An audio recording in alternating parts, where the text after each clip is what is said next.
Welcome at this conference on the topic of organ harvesting on prisoners of conscience in China under the rule of the Chinese Communist Party. My name is Nico Benens.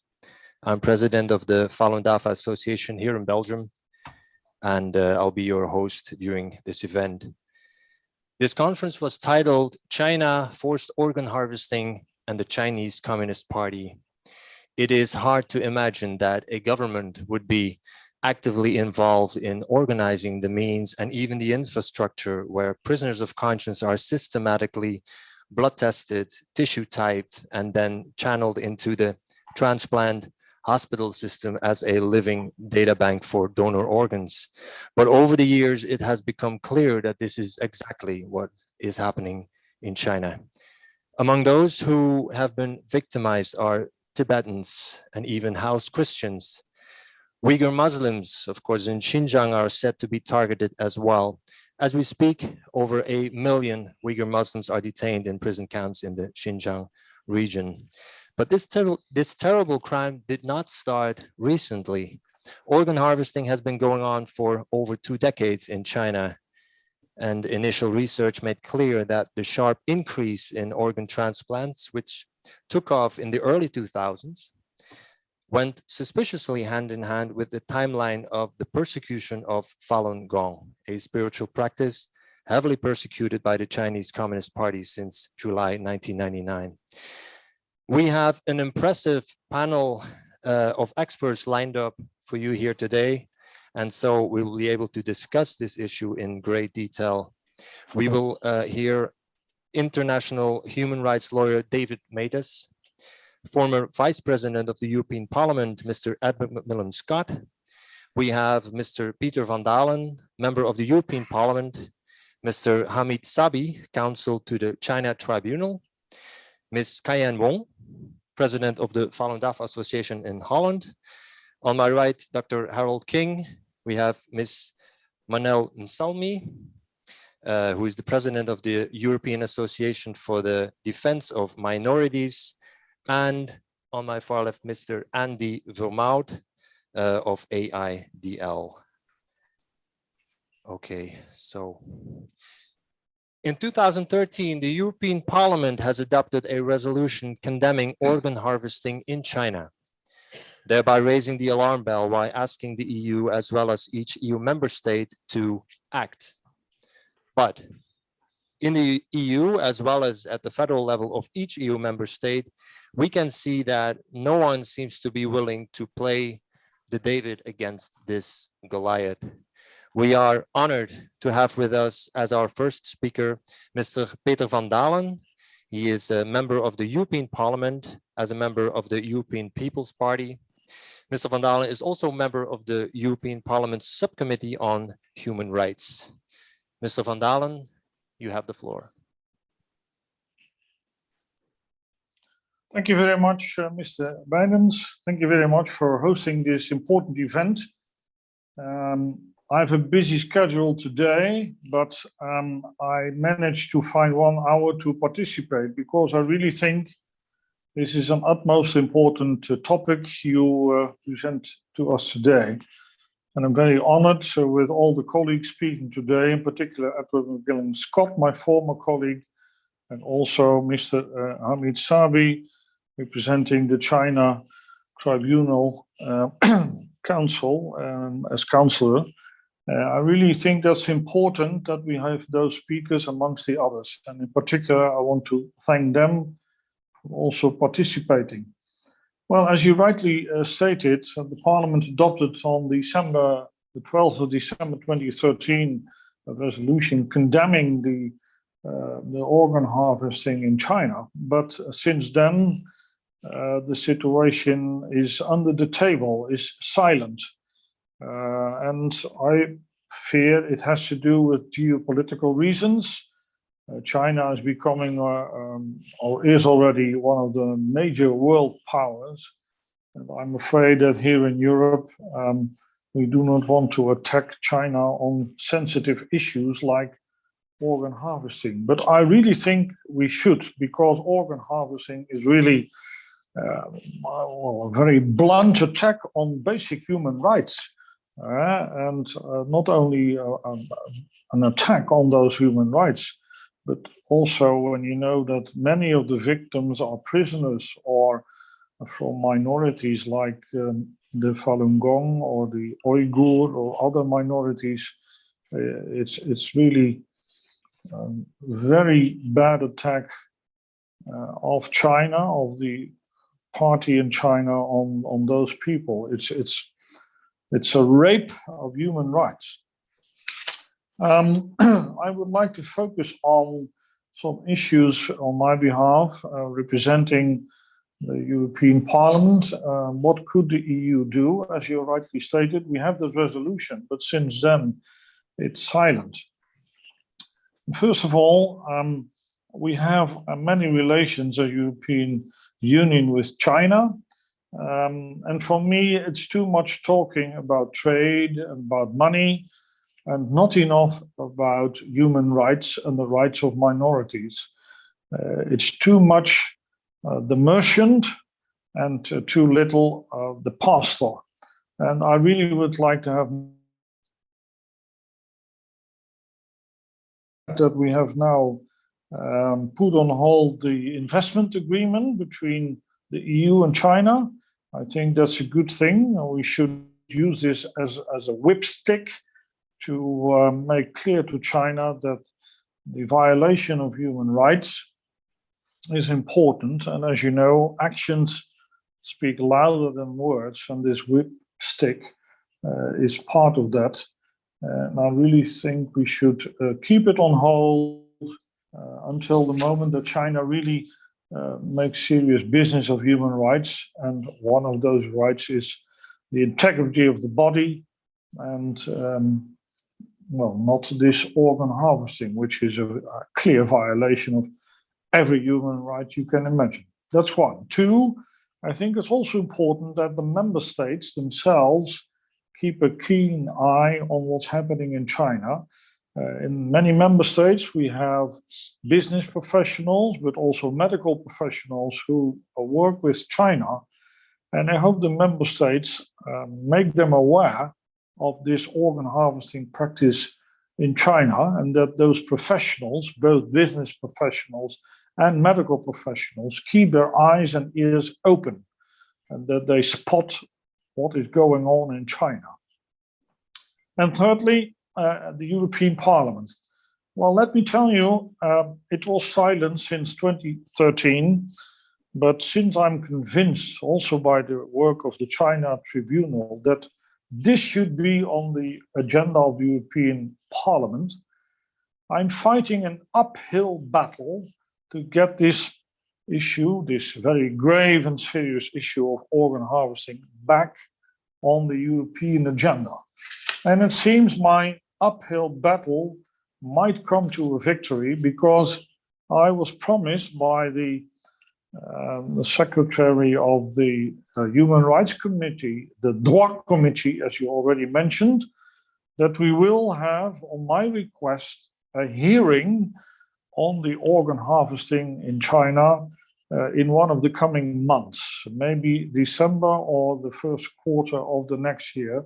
So it was really a battle, but I had to push, and I did find some other people to support me, especially in my own political group, the EPP. So I expect that we can achieve to have this hearing, because I want this issue back on the agenda. Since 2013, it was silence all over the place. That's impossible when you face the atrocities in this organ harvesting practices in China.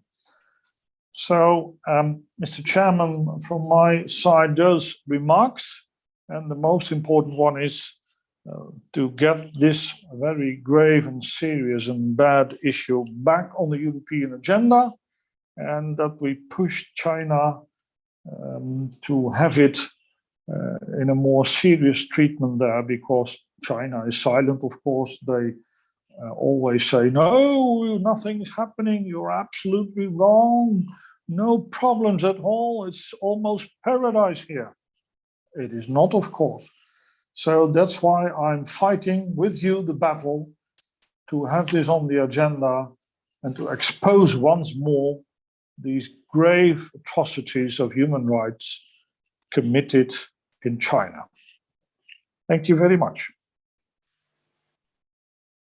Thank you, Mr. Peter van Dalen. We hope to hear more good news from the European Parliament, as you mentioned. This is definitely a good thing if that would be possible to get a follow-up on the resolution that has already been achieved. Our next speaker is on my right, Ms. Cayenne Wong. Cayenne Wong is the president and spokesperson of the Falun Gong Association in Holland. Investigative reports like the Bloody Harvest report published by David Kilgore and David Matus in 2006 revealed how Falun Gong became the first and the main target for organ harvesting in China. But many people in the West don't really know what Falun Gong is. Cayenne Wong will explain to us what Falun Gong is all about and how it became an enemy of the state in China and a target for violent suppression. Cayenne Wong, you have the floor. Thank you. Many of you know about what's happening with the Uyghurs in Xinjiang, but indeed, not that many people know that the peaceful meditation group of people who practice Falun Gong are being inhumanly killed for their organs in China. And we are talking about a state-sanctioned forced organ harvesting on large scale. So what is Falun Gong and why are they the targets? I would like to show you a short introduction video about Falun Gong.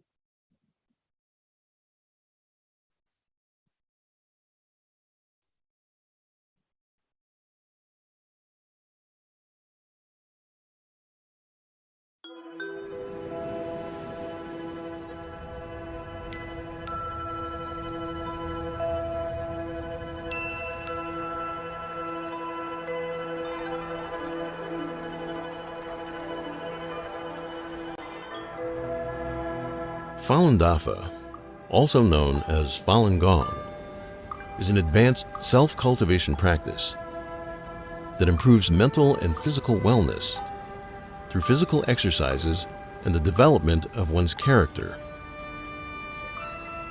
In China, cultivation practices have a history of thousands of years and form the spiritual foundation of Chinese civilization. In 1992, Falun Dafa was introduced to the public by Master Li Hongzhi. The practice quickly spread because of its profound principles and proven health benefits.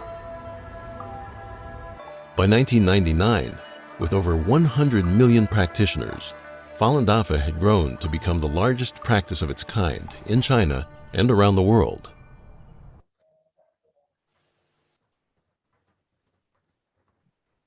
So for many in the Western society, it's very hard to comprehend why a practice based on the principles like truthfulness, compassion, and tolerance is being persecuted by the Chinese Communist Party. And they often ask the question, if Falun Gong is about upholding these moral principles, then why is it persecuted by the CCP? The reason lays within its popularity. As you've seen before, at the end of the 90s, there were about 70 to 100 million people in China who practice Falun Gong. And at the same time, there are about 60 to 70 million active members within the CCP. And in the eyes of the former Communist Party leader Jiang Zemin, Falun Gong became more popular than the communism in China. There is a Chinese saying, it says, envy leads to jealousy, and jealousy leads to hatred. And this phrase illustrates very accurately the attitude of Jiang toward Falun Gong. So he ordered a crackdown, which started on July 20, 1999. And from that date on, it is illegal and forbidden to practice Falun Gong in China. But so many people had benefited from this practice in terms of their health or inner peace. They didn't want to give it up just like that. So that's the reason why the ban very quickly escalated into a ruthless persecution in China. There were high arrests were done. People ended up in prisons or labor camps where they were tortured. Mass detention, what we've seen happening with the Uyghurs today in Xinjiang, also happened with Falun Gong in China back in the days. But Falun Gong, at one point, there is estimate that 2/3 of all prisoners in China were prisoners of conscience, and most of them are Falun Gong practitioners. Can you imagine how many families were broken by this persecution and how many kids became orphans? I know Ms. Zhang, she is also here present today. Her husband was told by the Chinese authority to divorce from her or else he will lose his job. So they divorced. And when she was sentenced for 7 years imprisonment, her daughter was left alone with the grandparents, and she grew up without the care and love of father and mother. For those who have been born and raised up in a free society, it's very hard to understand how it is to live under communism. We understand when we are told not to say this or that thing, or when we are told not to do this or that thing. But under communist China, we are ordered not to think this and that. And this makes the story of the persecution even more difficult to understand. And this became even worse when the CCP started its huge propaganda machinery to further demonize Falun Gong. And they also openly started to calling it a dangerous cult. It has a huge impact, not only in China, where people were told to hate Falun Gong, but it has also a huge impact on the international community on the way how they handled this issue and gave support. Recently, the French Military School Strategic Research Institute, the IRSEM, which is an organization under the French Ministry of Armed Forces, published a report. It details the CCP infiltration and mass influence of international government and how they control others through overseas Chinese, the media, politics, education, economy, diplomacy, think tanks, and culture. It also highlighted 79 instances of the CCP persecution of Falun Gong, and it gave concrete examples how the CCP bought off the overseas Chinese media and Chinese companies to spread fake information against Falun Gong and incited hatred, which demonized Falun Gong. Actually, it's very strange that the cult label is used because in the early 90s, the government even praised Falun Gong and they are rewarded for several times. And when the persecution started, this word was not used. The official reason given for the persecution was that it had disrupted the public order and traffic. Okay, so doing slow-moving exercises in parks with beautiful Chinese music is disrupting the traffic and disrupting the order. Okay, it doesn't make sense at all. And it was around half a year after the persecution started that Jiang Zemin first used this cult word to further intensify the persecution of Falun Gong. And all state-run media, they started to immediately pick up this label. And this turned out to be very tragic. And especially when two Canadian researchers, David Gilgore and David Matas, has published a report in 2006 called Bloody Harvests, the killing of Falun Gong for their organs. It indicates that from early 2000 on, the CCP has already started using detained Falun Gong practitioners for organ harvesting. And in the conclusion of the independent China Tribunal, it stated that Falun Gong practitioners have been one and properly the main source of organ supply, and that forced organ harvesting continues till today.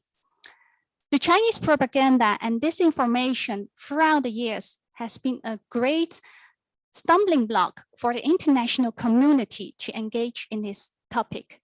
The CCP has been deceiving the world for many years, arresting and detaining innocent people who are just trying to upholding the principles of truthfulness, compassion, and tolerance, and at the same time using them as the living data bank for donor organs is what many experts called a crime against humanity.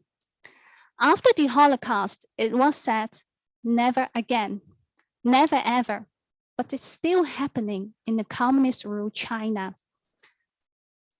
The COVID-19 pandemic has been terrible for the whole world. But if I can add one positive note to it, it's that this pandemic, along with what's happened in Hong Kong and other things, it lets us see the true nature of the Chinese Communist Party. And everyone knows that the CCP is evil.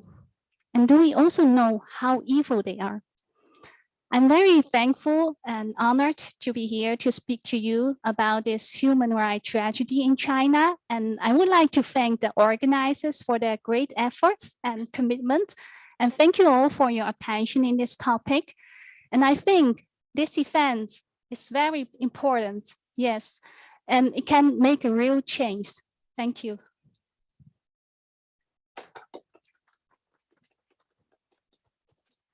Thank you very much, Ms. Kayan Wong. I think you already touched a number of core issues, not only in terms of the persecution of Falun Gong, but also in regards to the issue of organ harvesting itself, definitely. As our next speaker, initially we announced Sir Geoffrey Nice QC, the president of the China Tribunal. The China Tribunal is an independent, non-governmental people's tribunal to inquire into forced organ harvesting in China. It was held in London from late 2018 until early 2019. The publication of the final judgment of the tribunal has had a significant impact on the international community. Unfortunately, Sir Geoffrey Nice had to cancel at the very last moment, but we are very honored to have with us today Mr. Hamid Tsabi, who was the counsel for the tribunal. Mr. Tsabi will give a presentation on the tribunal's process and a summary on its findings. Mr. Tsabi, whenever you are ready. Good morning, and thank you for inviting me. And on behalf of Sir Geoffrey Nice, I offer his apologies for not being able to attend because of a close friend of him that passed away, and this morning it's the funeral. I appreciate the invitation and would like to address the issues that have been raised before this panel. My position as counsel to the tribunal was to collect and present the evidence to the tribunal. In total, over 6 hearing days, we submitted thousands of pages of documents and 55 witnesses, half of it being fact witnesses and the rest were expert, including the investigators, Mr. Mattis, Mr. Kelger, Ethan Goodman, and the others who have worked so hard to establish the facts of the treatment of Falun Gong. All the panel members served on a pro bono basis. Apart from a professor of Chinese studies, the rest of them were totally unaware of the Falun Gong practices, and through this tribunal were informed of how Falun Gong had been formed and how they had been, over the last 2 decades, been tortured and dehumanized by the Chinese government. So the tribunal was entirely independent of Falun Gong and had no connection to this movement. The findings of the tribunal are amazing in the sense that it is beyond reasonable doubt that the tribunal had concluded that the practice of forced organ harvesting had been going on for many years in China. There is no question that the Chinese used prisoners' organs for organ harvesting. They admitted that until 2010, they were using death row prisoners' organs for organ harvesting and sold it to organ tourists. So and then they passed a law to stop that practice. So there is an admission that this practice was going on from early days of organ harvest, of organ transplant in China. What has changed is that, first of all, there was a law in China to make sure that if somebody is condemned to death, within 7 days, the execution will be carried out. So that left very limited time to match the donor with the patient. Secondly, most of the death row prisoners who were condemned to death were drug addicts and involved with drugs, and most of them not healthy enough to provide an organ. The third issue is that the number of organs that were harvested or that was transplanted in China exceeded substantially the number of death row prisoners. So from 2003, 2004, there must have been a new source for this massive expansion of the industry. The figures and the hospital shows that China's infrastructure for transplant substantially increased in early 2000, surpassing United States at some stage in late 2010s. There is a dispute between Chinese apologists and investigators like David Mattis and Nathan Goodman and David Kilger as to the number of transplants. They claim between 60,000 to 100,000 transplants had been occurring in China every year. China admits that it was between 10 to 16,000 transplants. Yet they have to prove where these transplants took place and how the sources of these organs are. In Western Europe and the United States, it's very clear. Every single transplant is documented, the consent of the donor, the circumstances under which the transplant had occurred. They're all documented. And if somebody wants to check that, they should be able to do that. The Chinese government, under the pressure from the European institutions, also brought in the so-called witness, which is the Chinese Red Cross. Chinese Red Cross had got nothing to do with the International Red Cross Committee. It's an internal Chinese Communist Party organ, so they would certify anything that the Chinese government would tell them to certify. And then China tried to create an organ donor database. At most in 2016, they claimed they had 375,000 donors registered.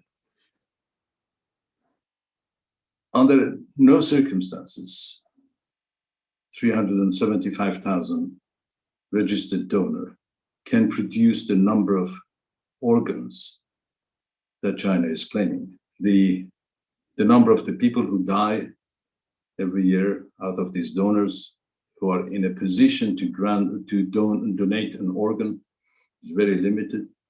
China claims that they have got 2.8 organs from every donor that had passed away to reach to the point of 10,000 organ transplant. This is 180 times of what is achieved in Europe and the United States. It is impossible to make sure that for every single donor, registered donor that dies, he can extract 2.8 organs out. The evidence from the camp survivors of Falun Gong showed that a substantial amount of blood was drawn every 3 months. Every 3 months, all the prisoners were medically tested. Their organs were checked by ultrasound and other means. They did not receive any result of their investigation. In Uyghur Tribunal, where I happened to be the counsel as well under the chairmanship of Sir Geoffrey Nice, one of the witnesses who was a teacher in the camp confirmed that whenever the prisoners were taken to be tested, the result came back, but not to the prisoners, but to the camp commanders, and some of them were marked with a different color. Those who were marked with a different color disappeared in a very short period of time. So the suggestion from her evidence was that these were the ones who were taken for organ harvesting. The tribunal in its judgment concluded that organ harvesting has been, which I suggest that everybody would get a copy of this judgment, which is available on Amazon, that organ harvesting has been going on for the last 2 decades in China, forced organ harvesting. And the Falun Gong practitioners, as well as Uyghurs and probably other ethnic groups and different religions like Tibetan and House Christians, had been used for this practice. China could have simply opened its doors and proved that all this is wrong and just a fiction and something that Mr. Matters and the others had created. They don't do that. I have written at least 30 letters to the Chinese authorities, Chinese physicians who were involved, inviting them to come and give evidence. Not a single one responded. I have asked the Transplantation Society, Istanbul Declaration, who regulate transplantation, to come and explain why they support China, and they have refused to do that. The main problem with the issue of Falun Gong and the organ harvesting is that China has its apologists among top practitioners of organ harvesting. They dominate the Transplantation Society, and although some members had declared that they are not really supportive of what the organization is doing, but the fact that this organization has not come out clearly condemning China for its practices and for its shadowy and secret keeping of the records, that had allowed China to escape public condemnation. So, but you can see, as your previous speaker said, that people sympathize with Uyghurs very easily because they recognize their existence, and there is no China apologist in the Western world to support China's position. The same thing did not happen for the Falun Gong practitioners. They did not manage to silence the apologists, although thanks to the efforts of investigators and groups like ETAC and your organization, they had been exposed, but they still present China with on behalf of China, an alternative theory as to why this story is not true. And my suggestion is that the pressure has to be brought to bear on professional organizations that still deal with China, including the Transplantation Society and Istanbul Declaration. They should put their mind at rest that the practice that has been going on cannot be tolerated. They did not condemn China when they were using death row prisoners and forcibly took their organs. And they did not condemn them when they did that to Falun Gong practitioners. Thank you. I think I've used my time.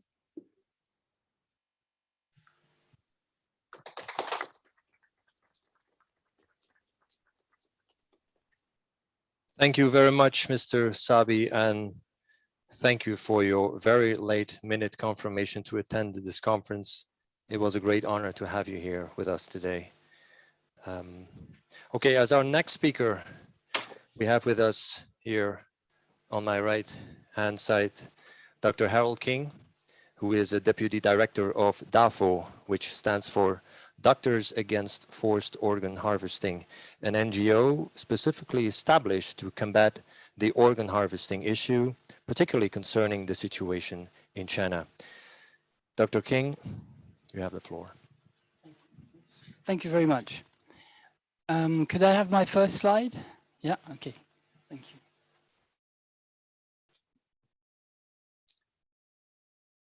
Okay, so thank you very much, Mr. Vermouth and Mr. Cartwright, for inviting Doctors Against Forced Organ Harvesting to speak today. DAFO is a non-profit organization founded by medical doctors in 2006, following the announcement by Epoch Times that forced organ harvesting was occurring in China. DAFO has been nominated twice for the Nobel Peace Prize in 2016 and 2017, and honored with the Mother Teresa Award for Social Justice in 2019. DAFO provides the medical community and society with objective findings of unethical and illegal organ harvesting while promoting and protecting ethical standards to preserve human dignity.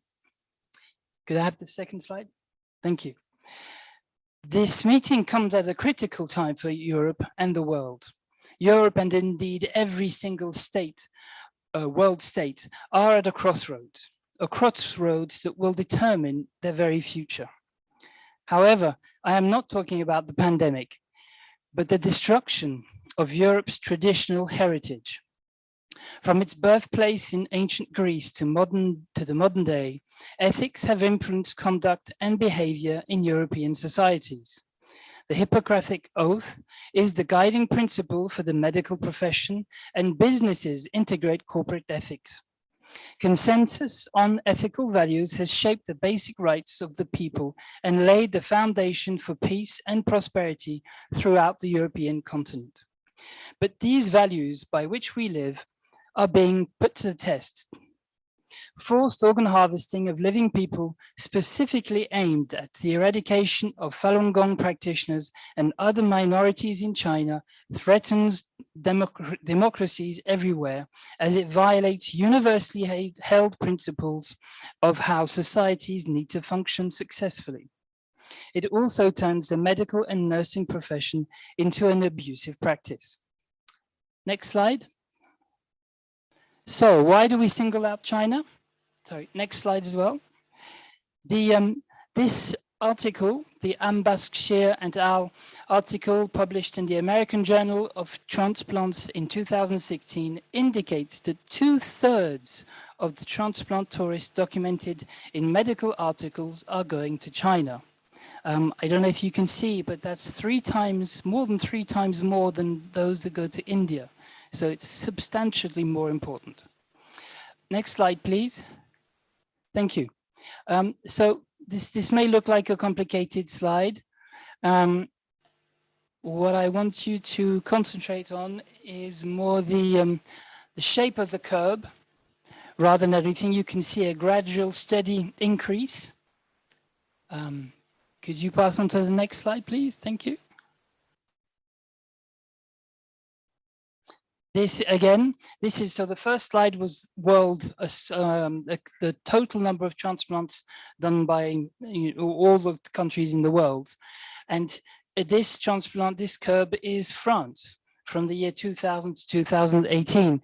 And again, we can see this steady increase, which is the curve that relates to normal transplant that is dependent on organs. Yeah, we can, over the years, we've improved our techniques to be able to obtain more and more organs from accident people, brain dead people, cardiac dead people. But this increases only 3 to 5% every year. It's a very small increase. Next slide, please. This is China's curve, which, as you can see, looks more like a roller coaster ride than a normal gradual increase. What is really surprising is our previous speakers have already spoken about this, is the very rapid increase up into, well, on this figure, it's 2004. And then for some strange reason, this marvelous increase in transplants suddenly stops and reduces. So what happened to all these organ sources? Then there's a period of 10 years where it stays low. And again, no real explanation for why suddenly there's this loss in organs. And then back in 2015, it suddenly goes up again. And actually at the moment, China has actually achieved, or at least published, over 25,000 transplants last year. For me, this is an ideological based curve. We can see that in 2006, there's the publication of the Bloody Harvest Report. In 2008, there's the Olympics, China Olympics. That had a great effect on transplants. There's also the European resolution in 2013 that had a very strong effect on the whole world. Everybody was surprised and supported this resolution, and the Chinese transplant industry had to suddenly realize that there was a lot of pressure on it. And what is even more surprising, because in 2015, and it was because of the European resolution and the pressure that all the doctors had put onto China, that the Chinese transplant industry suddenly decided to say, right, we're going to change, we have nothing but donors, not voluntary donors. And when we would have imagined the curve to go down, because after 5,000 years, the Chinese or the Asian people do not really agree with giving their organs, so it should have gone down, and instead it's going up. This is a very particular curve, and for me represents exactly that it's ideology and the need to hide what they're actually doing is what's hidden in this graph. Okay, next slide, please. Can we have the next slide? Ah, okay. It's temperamental.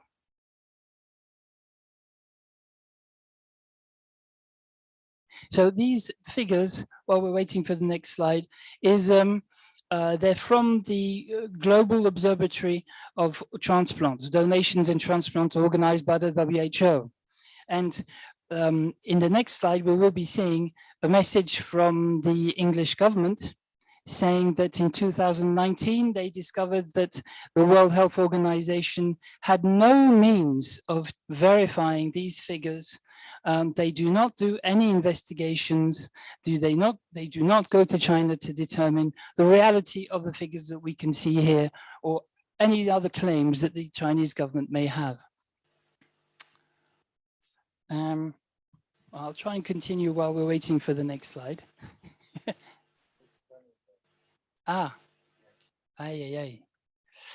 Okay.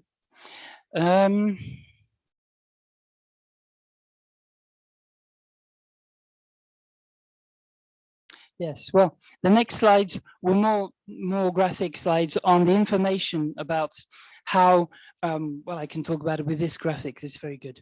This flat part shows that for 10 years, there were 10,000 transplants per year, so-called, that is what the Chinese government told us. However, research from the WOIPFG, the report from the new Bloody Harvest report showed that during this 10-year period of stability, the number of hospitals involved in transplantation were increasing. They were developing, becoming bigger, having bigger number of beds available. So obviously the number of transplants were rising. Why would investors invest money into a hospital if transplants were, on the contrary, very low and not financially interesting? Another graphic that I would have shown is the fact that the rising parts on this curve when it's analyzed, and this was analyzed back in 2019 by Robinson, Hind, and Levy, indicated that this curve was, as Mr. Sabi mentioned, incredibly regular. There's 2.8 organs from every donor in China, but also it was too good to be true. And we noticed in one of the graphics that I would have showed you that the figures have been tricked. On one single night, on the 31st of December, the numbers of donors, organ donors increased, sorry, the number of people who want to donate organs increased by exactly 25,000 on that one night. And the year later, it increased exactly by, or a little bit more than 88,000. So you have a curve, instead of generally slowly increasing, just goes up, becomes flat, and then goes up again. This research article proved that these figures were completely false. Well, I think we're still battling with the with the slides, so I'll continue like that.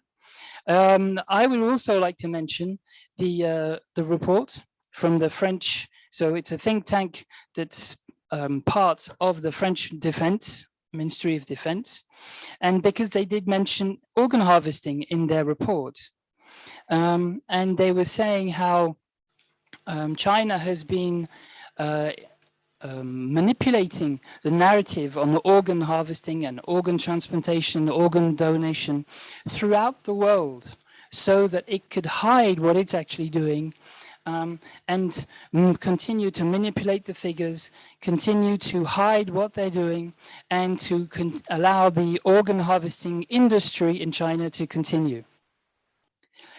This report, as Kayan mentioned, very important, because it is the first time the French government anyway has spoken so outspokenly against the Chinese government in describing how it's completely infiltrated France. A second report that came out was from the French senator, Mr. Gatolin, André Gatolin, who again was observing the infiltration of the Chinese government in the French universities. This is a very big problem, and there was an interesting, I wish I could show you the slide, but a very interesting objective of this report was saying that we could, at a French but also European and maybe even a world level, determine a new scale to compare different universities based on human rights, ethics, and not purely on number of students or finances, as the Shanghai rating is actually based. We seem to be out of my slides. Doesn't matter. I'll continue.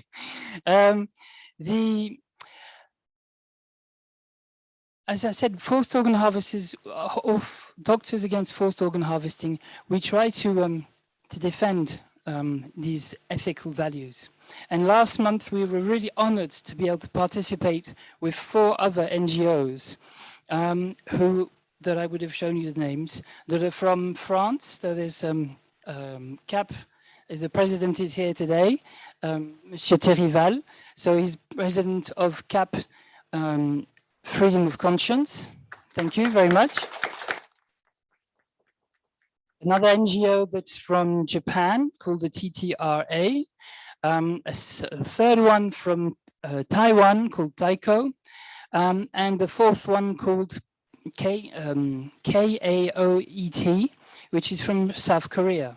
And all of these NGOs have been fighting for over 15 years, just like us, to defend the ethical values of medicine, but also denounce what the Chinese Communist Party is doing and influencing everyone. So we all organized together a World Summit. We had 38 speakers from 4 continents, from 19 different countries, and they covered different subjects like medical, legal, political aspects of organ harvesting, but also how media have played their role and how this affects our society today. the well, I would have had the possibility to show you the different speakers, or some of the different speakers anyway, so that we could have seen the richness of these speeches. Let me just see if I can say. Well, I think I'll have to finish quite soon, so because my slides aren't coming back. At the end of this World Summit, so it's a World Summit on combating and preventing forced organ harvesting, the 5 NGOs announced the Universal Declaration on Combating and Preventing Forced Organ Harvesting. This is an international document where of the people of the 21st century proclaim their determination to stop the most diabolical atrocity of forced organ harvesting by the Chinese Communist Party. It builds its foundation on unalienable rights, which cannot be deprived by any person or regime, and lays bare the core principles to the universal values, including the inviolability of human dignity and the fundamental protection of human life, body, and freedom. This Universal Declaration proposes measures to combat and prevent forced organ harvesting from gravely violating human values. I would have showed you that this this Universal Declaration was supported by over 120 MEPs, MPs, professors, doctors, other specialists and experts from around the world, just to show you the importance of and the awareness that people have on these terrible crimes. I invite, obviously, the European Parliament to maybe look into this resolution so that we can maybe work together, all the MEPs, as well as all the local MPs in all the European states, and use this document as a means to propose a strong front against the organ harvesting and all the other human rights abuses that occur in China. Thank you very much.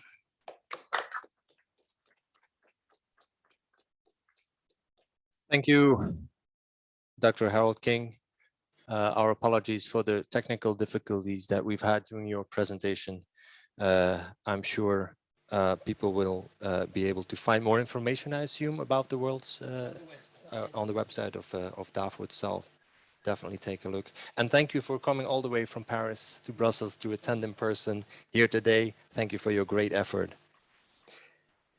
To introduce our next speaker, I'd like to refer back to what I said early on about governments not engaging in the role of a David against this Goliath. Because actually, for many years already, there is a David going against this Goliath. And as a matter of fact, there are 2 of them. It was Canadian human rights lawyer David Matas and former Canadian Parliament's member David Kilgour who initially started researching these allegations into organ harvesting from prisoners of conscience in China. After advertisements were found on websites of both military and civilian hospitals in China, basically saying that anyone who is in urgent need for a donor organ can come to China. And you will be able to receive any organ within a delivery time of 10 days up to 3 weeks after the arrival. This extremely short delivery time sounded very suspicious. Take note at this time, China didn't even have an organ donation program. So Mr. Matas and Mr. Kilgour started an investigation which resulted into the very first report that was published in 2006 on this topic of organ harvesting. The title of the report was Bloody Harvest, the Killing of Falun Gong for Their Organs.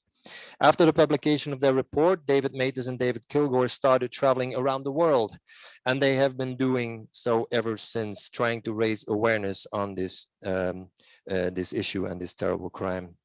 Unfortunately, Mr. Kilgour and Mr. Matas could not join us directly today, but Mr. David Matas has sent us a pre-recorded video statement, especially for this conference. And so we are very honored that he can share his expertise on this topic in this way. Very recently, in June of this year, a group of United Nations rapporteurs and human rights experts have indicated that in one of their reports that they are and I quote, extremely alarmed by organ harvesting allegations, end of quote. The experts said that they have received credible information from detainees from ethnic, linguistic, and religious minorities, among whose are the Uyghurs, Tibetans, house Christians, and of course, Falun Gong practitioners who are systematically victimized. In itself, this announcement by the United Nations Rapporteur is very good news. It's great news, actually. However, the Bloody Harvest report exposing this terrible crime was already published in 2006. Ladies and gentlemen, I give you Mr. David Matas.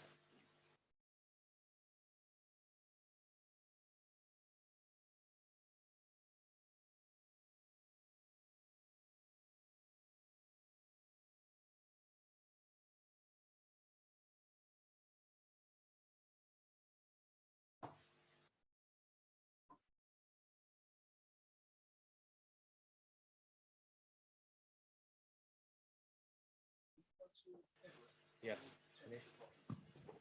Okay, we'll come back to Mr. Matas later. No problem. Okay, then we'll go immediately to our next speaker. And actually, I am very honored to introduce this next speaker. Mr. Edmond Macmillan Scott is former Vice President of the European Parliament. And during his time at the European Parliament, he was always has been very much in the forefront when it comes to putting the issue of organ harvesting, as well as the issue of the persecution of Falun Gong in China on the agenda. Mr. Macmillan Scott has taken the initiative to even meet in person several Falun Gong practitioners in China, as well as human rights advocates like the famous Chinese lawyer Gao Sichen. Mr. Macmillan Scott, even though it's through a Zoom conference call, it's a great honor to have you again here with us in Brussels, and to say it in the way that I always heard you announce your speakers, which is a line that I have to admit I have a little bit stolen from you. You have the floor.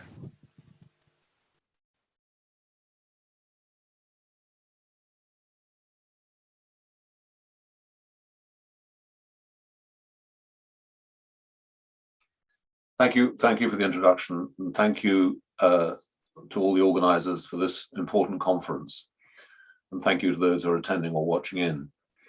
I was elected European Parliament Vice President in 2004 and held the Human Rights and Democracy portfolio until I left the European Parliament in 2014. And from 1997, I'd worked on the EU-China strategy, which was a commercial trade arrangement, and visited China frequently between 1997 and 2006. In 2006, aware of the mounting concern about the persecution of Falun Gong by the Chinese Communist Party, I visited Beijing and encountered various individuals, including a former prisoner, who told me that he had been in the prison hospital where he saw the body of his buddy, a cadaver, with holes where apparently body parts have been removed. And this was the first indication to me personally, in evidence, that this heinous crime was taking place. I also encountered, as you said, Gao Sichen, who had in 2005 investigated the persecution of Falun Gong. He's a Chinese human rights lawyer, Christian, and unfortunately he was arrested later that year and went through various imprisonments and has now disappeared. But nevertheless, the international community has been waking up to the persecution of Falun Gong, and more recently, the Uyghurs and Tibetans. I have met hundreds of Falun Gong former prisoners who've gone through the normal 3 years of torture to get them to recant their practice. But many, many, many thousands, estimated by the China Tribunal, to which I gave evidence in 2018-19, between 60 and 90,000 individual Falun Gong prisoners were being murdered each year for their body parts. There is mounting evidence that this constitutes genocide. The China Tribunal, which was led by Jeffrey Nice, and Hamid Sami gave evidence to it, didn't find a finding of genocide, but indicated that it was highly likely. It did find crimes against humanity, in particular in respect of Falun Gong and Uyghur prisoners. And more recently, the China Tribunal, which is ongoing and will produce its final finding in December. The tribunals will be meeting in London, again under Jeffrey Nice, and heard evidence from, for example, my colleague Charles Parton, a former EU diplomat and British diplomat in Beijing.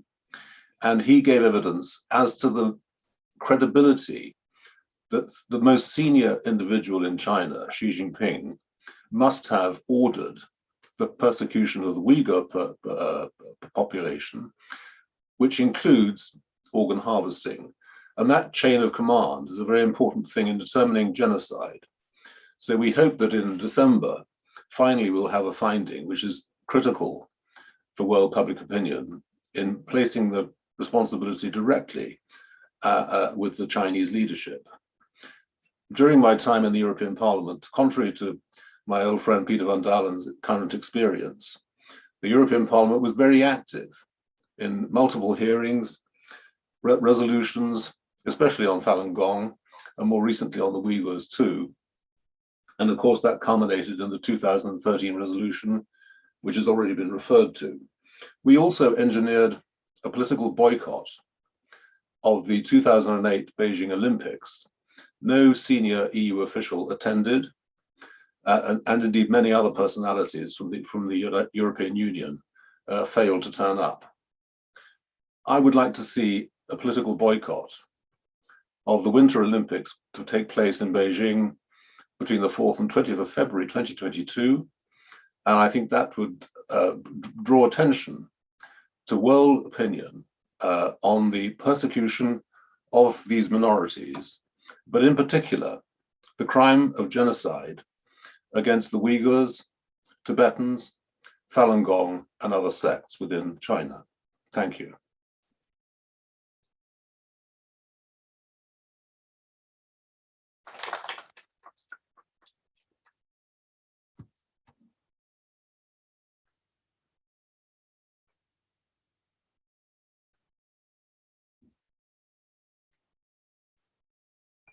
Okay, we're back.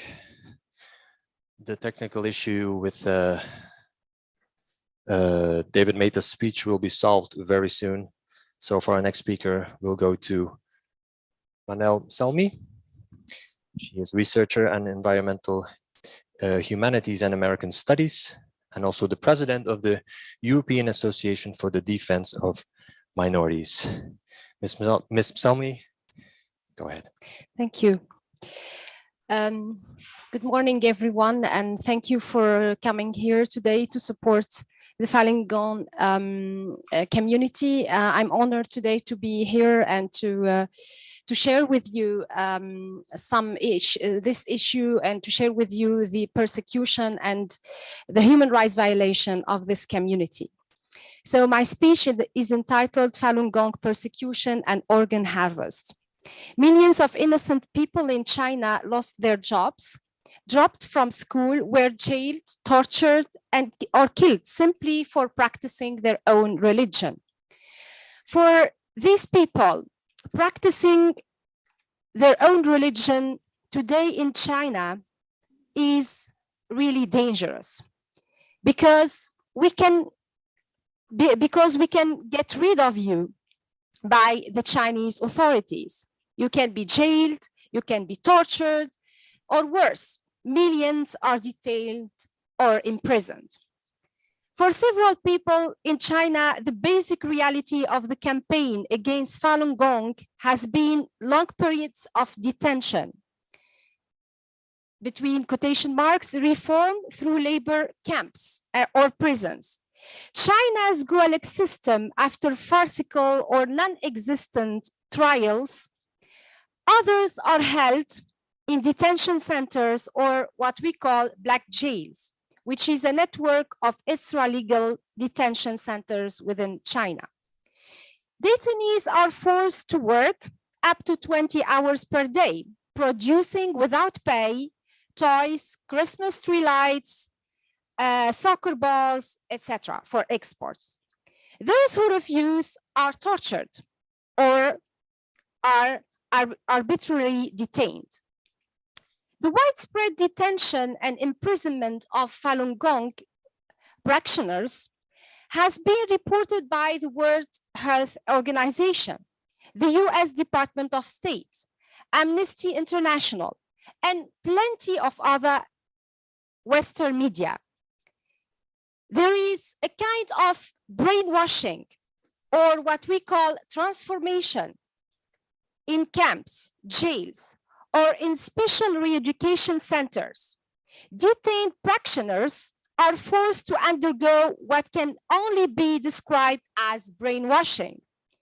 The Chinese Communist Party goal is to force these people to renounce to their spiritual beliefs or to look at their religious belonging as dangerous, and also to be exposed to this kind of psychological persecution, or what we call brainwashing. The key ingredient of this brainwashing process or transformation is sleep deprivation, hours on gazing videos, threats, cultural revolution style, struggle sessions, etc. But stubborn individuals who refuse to follow these instructions are injected with psychotropic drugs in asylums as treatment for the mental disturbance of incorrect political thinking. Since early 2000, the use of torture on detainees has been widely documented by major media, human rights organizations, and also international human rights organizations. There are a minimum of 100,000 cases of torture documented by Mengu organization, and reason to believe that these numbers are true, and sometimes several times higher. Common torture techniques include shocking with electrical batons, burning with iron, trying the body in painful position, rape and sexual torture of women belonging to the Falun Gong community in detention, and also organ harvesting. The party's ultimate solution for the vast number of incarcerated front adherents, however, is far more terrifying. Estimates from multiple separate independent reports indicate that there are thousands of people from the Falun Gong community who are killed, or killed so as to extract their vital organs, which becomes a huge transplantation business in China. Livers, kidneys, hearts, and cornea are off from the living, anesthetized social movement adherents with matching blood types, and sold to party officials and other desperate yet wealthy individuals from China and abroad. Undercover investigators' phone calls to China hospitals have caught doctors boasting about this practice on tape. In June 2021, UN independent experts expressed their concerns at allegations of organ harvesting on minority groups, including Falun Gong practitioners, Uyghurs, Tibetans, Muslims, and Christians in detention in China. Consistent with the statements, the experts, including Mr. Fernand de Varenne, Special Rapporteur on Minority Issues, Mr. Ahmed Shahid, Special Rapporteur on Freedom of Faith or Belief, Ms. Niles Melzer, Special Rapporteur on Torture and other and human degrading treatment or punishment, revived, I quote, credible information that detainees from ethnic, linguistic, or religious minorities could also be forcibly subjected to blood tests and organ examinations like ultrasound and X-rays without their informed consent, while other prisoners aren't required to undergo such examinations. The results of the examinations are reportedly registered in an exceedingly database of living organ sources that facilitates organ allocation. End of quote. In March 2020, a report by the NGO Doctors Against Forced Organ Harvesting, DAFO, which we have the honor to have the president here, on the forcible removal of organ in China and its global implications, denounced forced organ harvesting as an aberrant, murderous practice by the Chinese Communist regime. In EU parliamentary question written in December 2020, a report by Doctors Without Boundaries mentioned that forcible harvesting of organs from prisoners has been permitted in China since 1984. The Chinese political party began persecuting followers of Falun Gong in 1999. Since then, the annual number of organ transplants in China has risen by 300. It's estimated that over 60,000 transplant operations happen each year. The World Health Organization should worry about the organ transplants in China and check if these organs are forcibly harvested or not. Human rights activists and health experts are questioning the WHO stance regarding China's donation program. And despite the demands of human rights and health organizations, we still wait for this inspection to happen against any criminal activity behind organ harvest or donation in China. Thank you very much. Thank you, Ms. Salmi. So we will come back now to Mr. David Matas. All technical issues seem to have been resolved. Like I said earlier, he will have a video. He has sent us a video statement, and we'll show that to you now. In his video, Mr. David Matas will elaborate further on the role that the United Nations has or has not played over the years regarding organ harvesting on prisoners of conscience in China.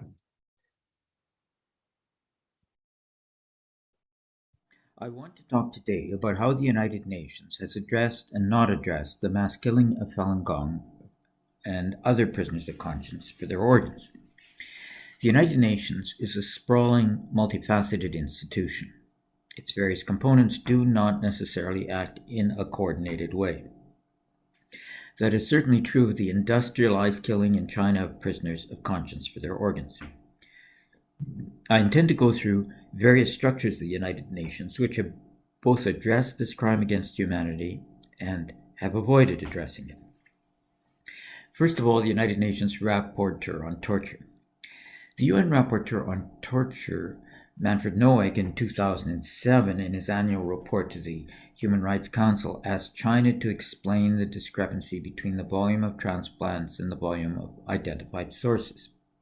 According to official Chinese public reports, there were approximately 30,000 transplants before 1999. Professor Shi Bingyi, vice chair of the China Medical Organ Transplant Association, said in March 2006 that China had done about 90,000 transplants up to the end of 2005. That meant there were about 60,000 transplants in the 6-year period 2000 to 2005, or about 10,000 a year since the persecution of Falun Gong began, a figure to which UN Rapporteur Noack referred. The government of China did not address the concerns raised by Rapporteur Noack in his 2007 report. As a result, the rapporteur reiterated his concerns in 2008.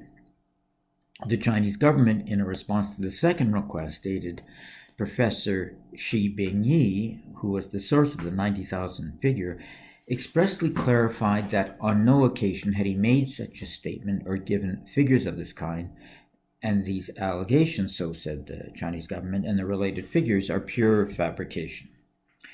Moreover, the government of China, lest there be any doubt about their position, asserted that China's annual health statistics are compiled on the basis of categories of health disorder and not in accordance with the various types of treatment provided. Yet that official statement of Xi Bingyi, which the government claims was never made, was accessible on the internet at the time of their response and remains accessible on the internet still today through the Wayback Machine archive.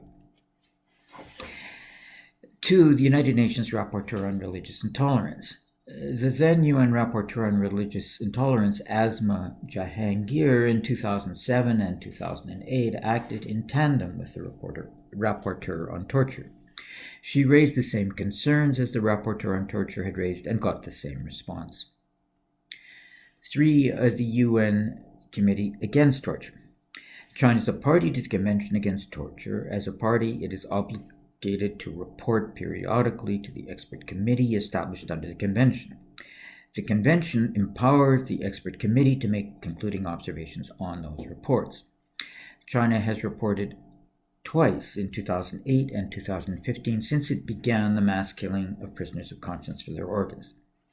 The UN Committee Against Torture in November 2008 wrote, "The committee expresses its concern about the failure of the government of China to explain the discrepancy in the number of transplants between the years 2000 to 2005 and the numbers of identifiable sources of organs. Despite repeated requests from the UN Rapporteur on Torture, the UN Rapporteur on Religious Intolerance, and the committee for an explanation." In both its 2008 and 2015 report, the committee, in its concluding observations, called on China to immediately conduct or commission an independent investigation into organ transplant abuse in China with prisoner of conscience victims. 4, the Universal Periodic Review of the UN Human Rights Council. When China came up for scrutiny under the Universal Periodic Review in February 2009, many states spoke out for the foundational rights, the respect for which would have made the mass killing of prisoners of conscience for their organs impossible. These efforts were fruitless. States recommended that China guarantee all citizens the exercise of religious freedom, freedom of belief, and freedom of worshipping in private, that China abolish all forms of arbitrary detention, that China implement the recommendations of the UN Committee Against Torture, and that China take effective measures to ensure that lawyers can defend their clients without fear of harassment. The government of China said explicitly, recommendation by recommendation, that it would not accept these recommendations. These recommendations were repeated in the Universal Periodic Review for 2013. The Chinese government responded by saying, "The best person to know the human rights situation in China is a Chinese person." Yet, a Chinese person in China who repeated what rights-respecting states said about China during the Universal Periodic Review would lose his or her job, be arbitrarily detained, be tortured into recanting, and failing recantation, disappear. As Chinese human rights lawyer Gao Zhisheng said, "You cannot be a human rights advocate in China without becoming a human rights victim yourself." In the 2018 Universal Periodic Review for China, the Chinese delegation, in response to questions about organ harvesting, stated that the transplantation of organs is regulated by strict provisions enacted in 2015, that China has an organ allocation system, and that the traceability of organs in China was affirmed by the World Health Organization. Yet there was no law enacted in China about transplantation of organs in 2015, only a Chinese Communist Party Government of China policy statement. The organ allocation system, the China Organ Transplant Registry, is shrouded in secrecy. A link to its website shows nothing substantial. The World Health Organization does not engage in periodic public independent evaluations and critiques of country transplantation systems, either for China or for any other country. 5th, the United Nations Human Rights Council. The UN Human Rights Council has 3 regular sessions a year, typically in March for 4 weeks, June for 3 weeks, and September for 3 weeks. At each session, there's an agenda item titled Human Rights Situations which require the Council's attention. Not being a member of the Council prevents a state from voting at the Council, but not from speaking at the Council. organ transplant abuse in China with prisoner of conscience victims has not to date been drawn to the attention of Human Rights Council sessions, but it could and should be. Number 6, the United Nations High Commissioner for Human Rights. The Office of the UN High Commissioner for Human Rights was presented in December 2013 with a petition which had nearly 1.5 million signatures from 53 countries and regions asking the High Commissioner to call upon the government of China to end immediately the forced organ harvesting from Falun Gong prisoners, to initiate an investigation which could lead to prosecution of the perpetrators, and to call upon the government of China to end immediately the persecution of Falun Gong. The Office of the High Commissioner for Human Rights did nothing with this petition other than suggesting contact with the United Nations Office for Drugs and Crimes in Vienna, the UN bureaucracy responsible for trafficking in humans for the purpose of organ removal. Number 7, United Nations Office for Drugs and Crime. The UN Office for Drugs and Crime agreed to a meeting for March 2014 with a delegation to address organ trafficking in China. Shortly before the agreed date of the meeting, the office canceled the meeting, claiming that they were busy. The delegation, having already made their travel arrangements, came anyways. They were then told by email after arrival that organ trafficking did not fall within the ambit of the office. An official email stated, "A meeting would not be productive, as my section's work, the human trafficking section, does not include what you refer to as organ harvesting nor the other issues covered in your email." The UN office distinguishes between human trafficking for the purpose of organ removal, for which it asserts responsibility, and organ trafficking, which is the type of abuse in China, over which it claims it does not have jurisdiction. Number 8, United Nations Human Rights Council experts. 11 Human Rights Council experts, in a joint statement made in June this year, 2021, expressed extreme alarm at reports of alleged organ harvesting targeting minorities in detention in China. The experts called on China to allow independent monitoring by international human rights mechanisms. The Chinese government, in response, described witness testimony of this abuse as coming from actors making false statements in order to achieve their ulterior motive of dishonestly drawing the attention of international public opinion. As we saw with the reaction to the quoting of what Xi Bingyi said, attacking the messenger rather than the message is a common Communist Party tactic. The Chinese official response further referred to a number of laws which prohibit organ transplant abuse. This official response omitted to mention that Chinese police, investigators, prosecutors, judges, and defense bar are controlled by the Chinese Communist Party, and that the party does not use this legal system to prosecute itself. The response also omitted mention of the 1984 Chinese law, which allows for organ extraction from prisoners without their consent or the consent of their families when the bodies are unclaimed. The bodies of prisoners of conscience are often unclaimed because the relatives typically do not where their arbitrarily detained family members are, or even that they are detained. Moreover, even those family members who do know about the location of their detained relatives or wonder where they have gone are reluctant to ask anything of the authorities for fear of themselves getting into trouble with the authorities. So let me say this by way of conclusion. The United Nations system, as one might expect, is a reflection of the planet as a whole. There's some concern in bits and pieces at the UN for organ transplant abuse in China. However, it is sporadic, belated, piecemeal, haphazard, and insufficient. The response to the mass killing of innocents for their organs should be commensurate with the wrong, yet we are far from that now. The United Nations provides a platform for human rights concerned governments and experts to express their values and concerns. That platform can be used to a lot better effect than it has been to date when it comes to organ transplant abuse in China with prisoner of conscience victims. The United Nations presents an opportunity. Human rights respecting governments and experts should take advantage of that opportunity. The United Nations must not be an opportunity lost. Thank you.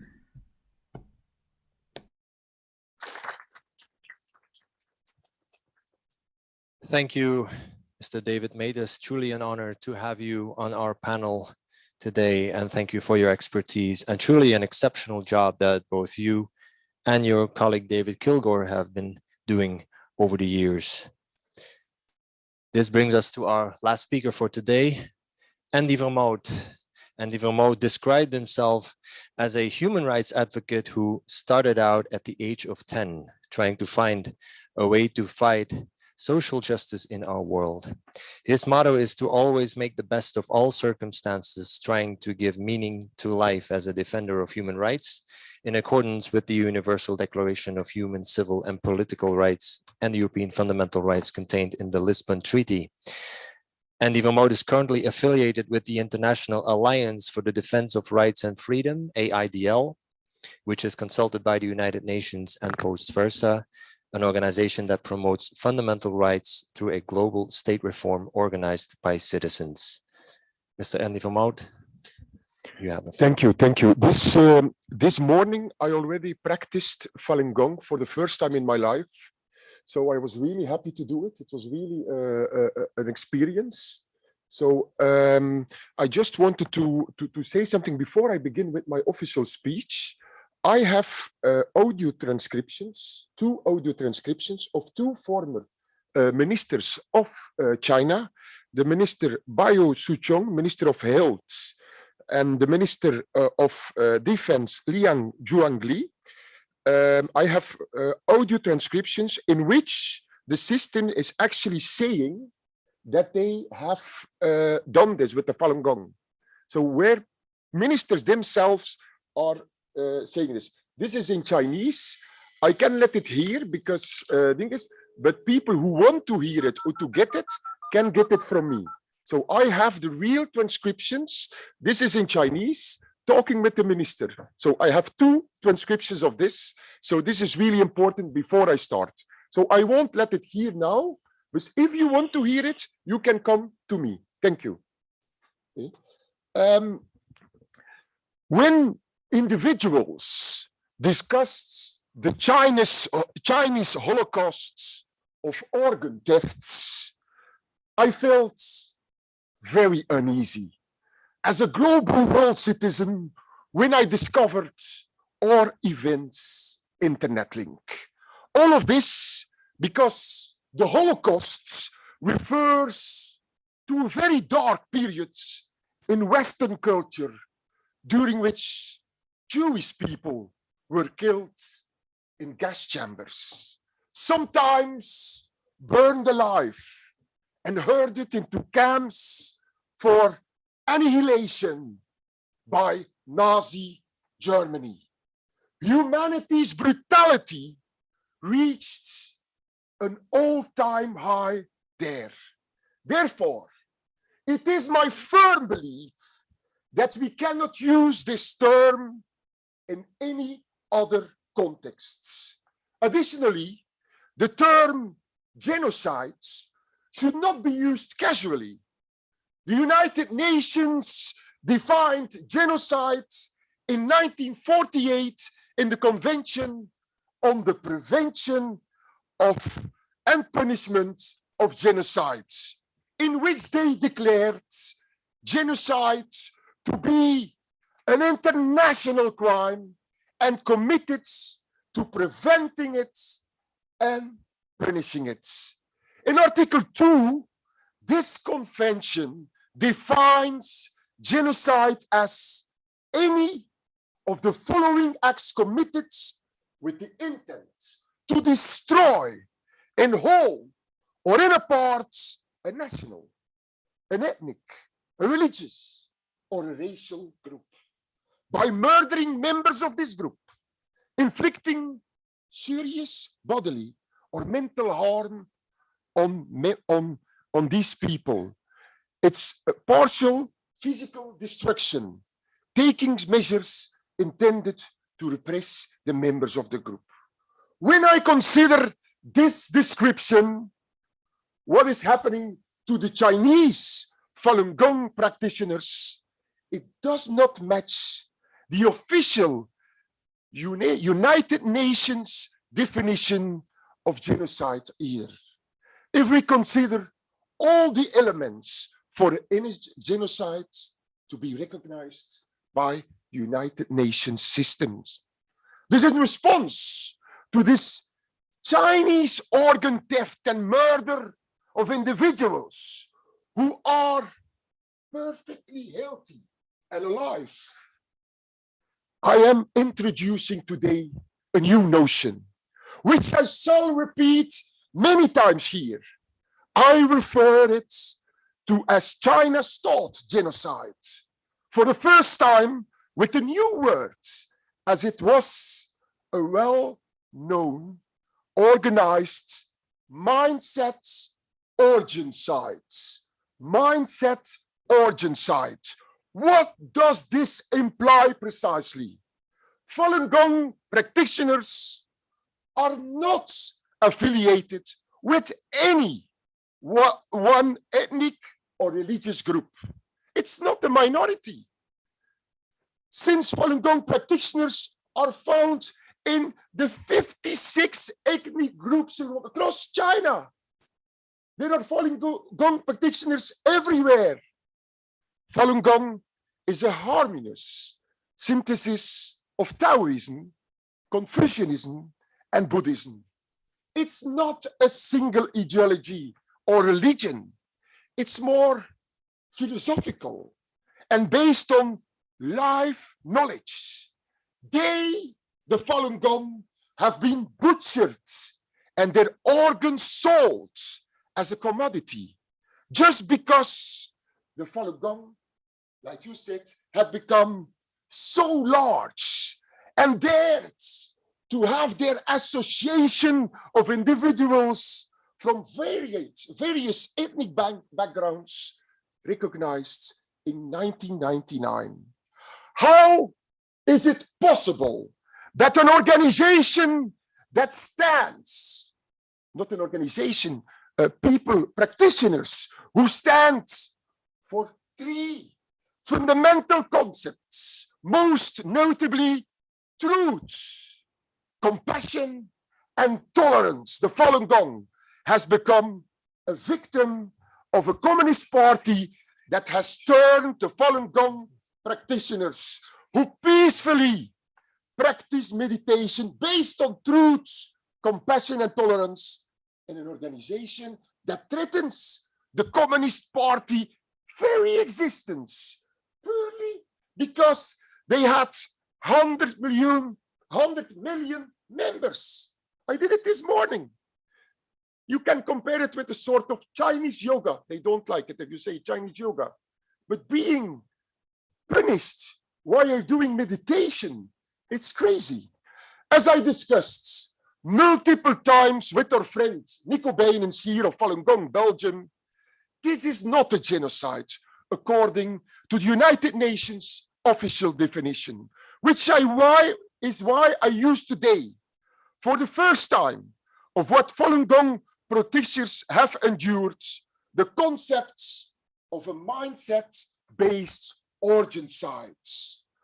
To raise awareness, anyone accused of practicing Falun Gong's attitude or ideology and capable of listing these three principles that I mentioned was finally stripped of their organs, executed, and then burned and leaving no trace. Individuals who vanish into thin air. The Chinese have benefited from the Tiananmen experiences.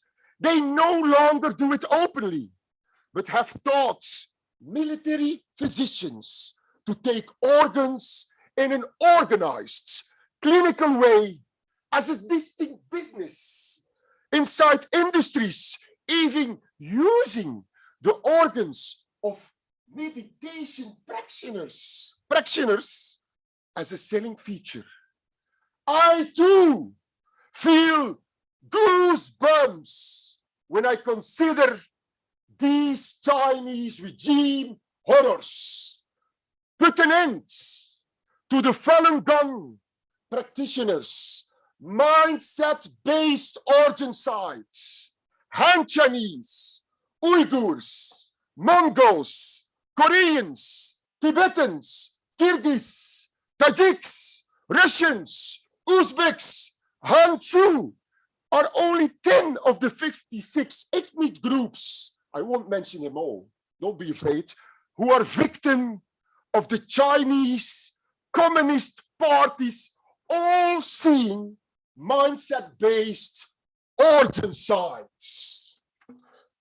Then they claim that is how the first inquiry began. They placed advertisements on the websites of military hospitals and even private hospital. Thus, there is a connection with the government, which is already obvious. And then they said that they discovered adverts on their website indicating that anybody could travel to China for an organ transplant between 10 days to 3 weeks after arrival.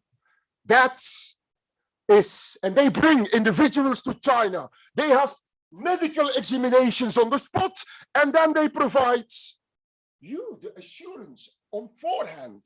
And they say to you, you cannot make that type of guarantee, but they do it. They give you the assurance that you will get a good organ. And when the organ doesn't work, Nico Benen said it to me yesterday, they can do it 3 times. They can do it 3 times. Can you explain it, Nico? Can you explain it? What happened? Yes, can you explain it with somebody? 3 organs. One example I heard, actually, I heard it from Mr. Edmond Scott, who shared this story about a practitioner, about a patient who received an organ that failed.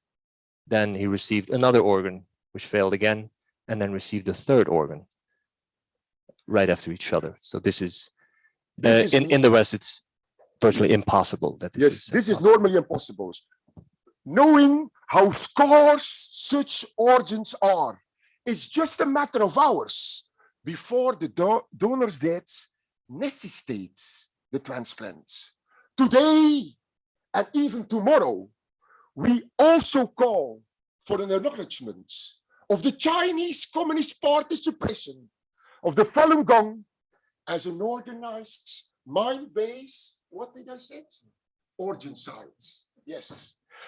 Put an end to the mentality-based annihilation of Falun Gong practitioners. All 56 distinct ethnic groups of China are victims of this mindset-based origin sites at the hands of the Chinese Communist Party.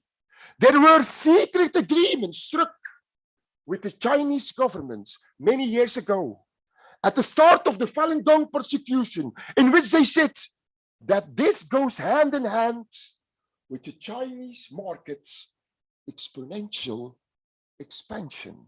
And they said, all right, if you want to profit, if you want to benefit or economic success, that's okay. But we'll give you a list of topics we don't want you to touch. You may talk them with us, but only behind closed doors, which is precisely the same attitude at the European consul's level here. So they said, all right. And then they obtained the list and they informed us that the Falun Gong was at the top of the list of topics that can't be discussed. Numerous administrations in the whole European Union who adhere that and continue to ensure that they don't want to know. I got a signal that the room has to go empty for another event. So yeah, I'm almost kidding. I'm almost kidding. So the Falun Gong was never a sectarian group, which is critical to understand, not even faith. Yes, they will never attempt to mount you.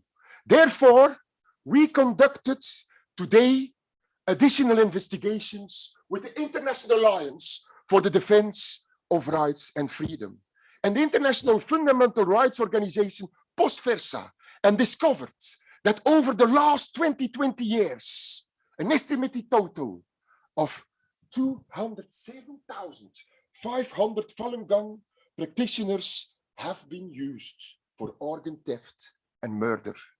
Not because they committed any wrongdoing, but because they practice a form of meditation.